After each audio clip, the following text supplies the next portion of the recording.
12 most addictive fragrances in my collection. Personally, I can't get enough of these fragrances, and the more I wear, the more I want. So without any further ado, I want to start by House of Montblanc at number 12, Montblanc Explorer. It is not a wow or sophisticated type of fragrance. It is like designery version of Creed Aventus and leans drier and more synthetic, let's say, compared to that fragrance.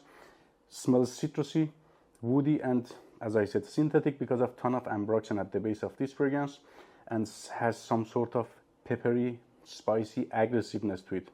It gets solid compliments for me. I can say better somehow than Creed Aventus, the real stuff. Maybe it is because of that ambroxan at the base of the fragrance. Lasts only 10 hours plus easily in terms of longevity. For me, it is a long-lasting fragrance, but projection and sillage is not there, I have to say. But based on compliments that I've received with this one, even for 5 hours after applying, I can say people can notice this one, like for 5 hours even after applying. So, number 12, Montblanc Explorer. Number 11, Spicebomb Infrared. For me, this one is the most well-balanced version of this fragrance in the line, let's say. For example, it is longer lasting compared to the regular EDT version, and it is not as potent or strong as extreme version. And I like that balance of this fragrance. It is like spicy. At some points, it is a little bit green and has a very smooth and wearable type of tobacco, modern tobacco note, let's say. It lasts only like 8-9 hours plus in terms of longevity. Projection and sillage is average and noticeable. You're gonna get noticed. It is a complimenting fragrance as well and smells masculine but modern and sexy, I have to say. Lasts on clothing way longer, like 1 week something, but shines better and opens up better on the skin. And I always prefer it for fall and winter, but I can say it is a little bit better for fall. Number 10, Le Male Le Parfum by Jean-Paul Gaultier, another addictive, sexy fragrance in my collection.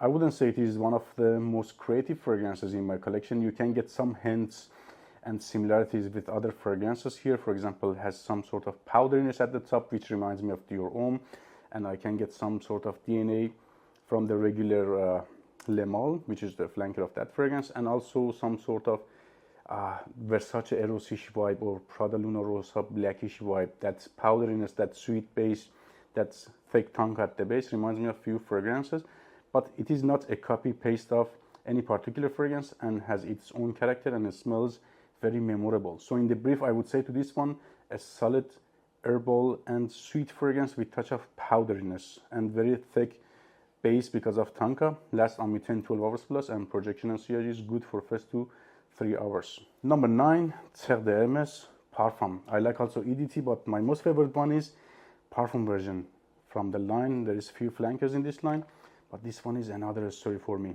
More than an addictive fragrance, I have to say, this is a mind-blowing scent for me.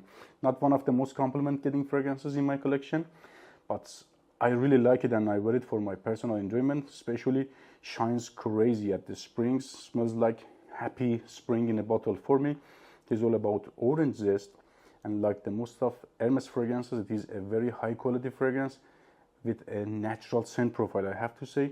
And at the base of the fragrance, you're gonna get something like soil or dusty, plus a soft woodiness like vetiver. So in the brief, it is a zesty, dusty, and soft woody fragrance.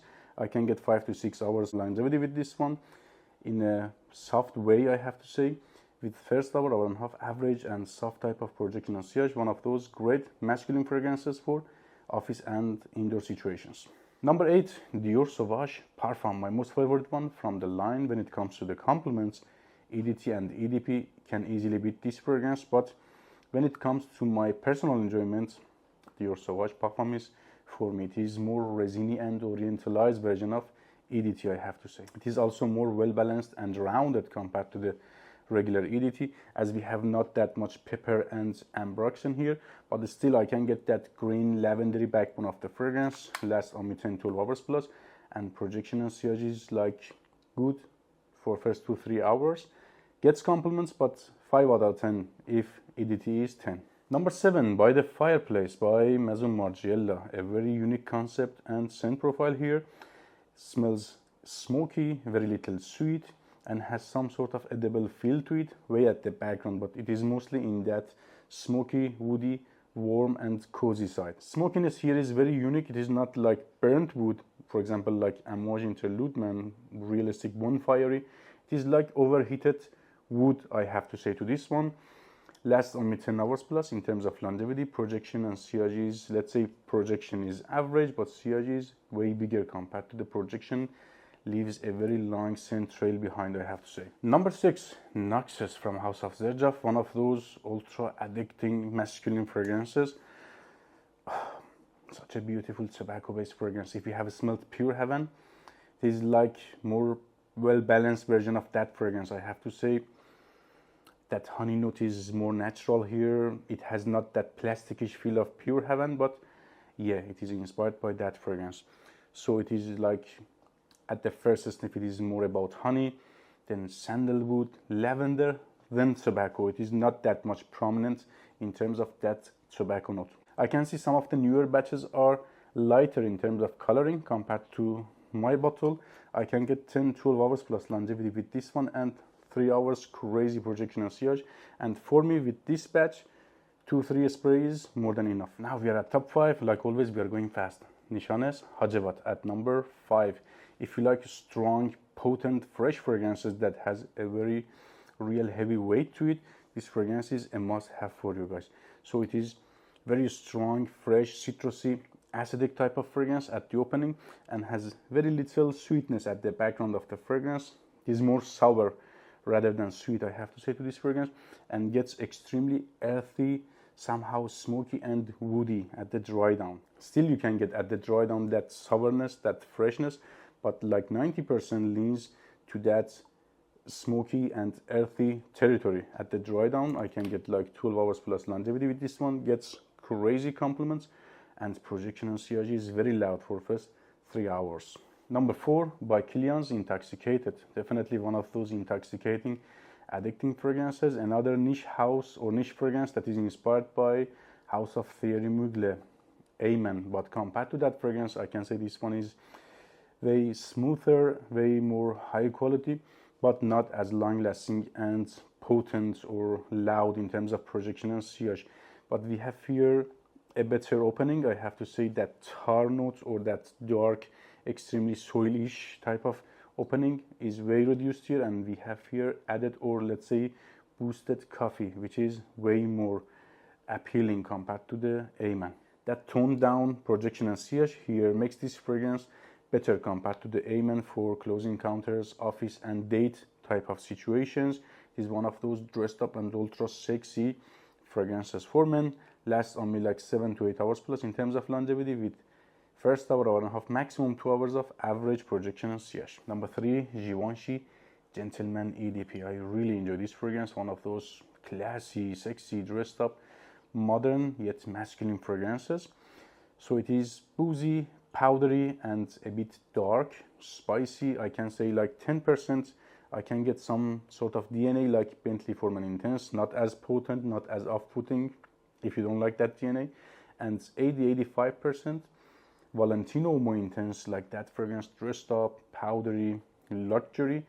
We have here left 5%. I can get some sort of Lalique Encre Noir-ish vibe at that 5%, like mixture of few very masculine and at some points daring fragrances together, but result is not as daring as those fragrances like Lalique Encre Noir or Bentley for Men Intense.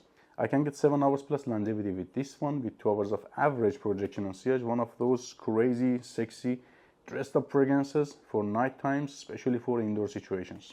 Number 2, Royal Tobacco from House of Amouage. So at the first sniff was for me, what the hell is going on here? I can get Tom Ford Tobacco Oud, I can get very little Amouage Interlude Man, I can get like Parfums de Mal Heureux, but it is not like any of those fragrances, but reminds you of those fragrances at some point. And all in all, it smells on its own way, and it is very different type of fragrance. But you're gonna get all type of tobacco accords, notes and nuances here, like wet, like dry, ashy and smoked. The only issue of this fragrance after price, let's say, is performance. It is a long-lasting fragrance, lasts 8 hours plus, but I would expect something like another beast, like Interlude Man, for example, because with this DNA has that potential definitely to be like 24 hours plus lasting type of fragrance, but I can get maximum 8-9 hours.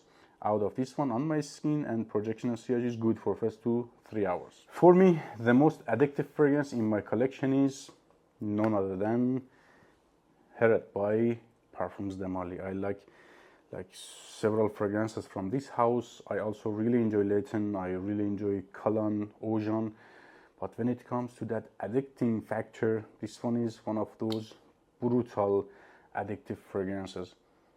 Look at this beautiful scent profile. It is like ashy, it is jammy, cozy, and ultra masculine and sexy. I heard about the newer batches, but with my bottle I can get 10-12 hours plus longevity, 2-3 hours good projection and sillage, and definitely one of those complementing addicting fragrances in my collection. Take care, guys.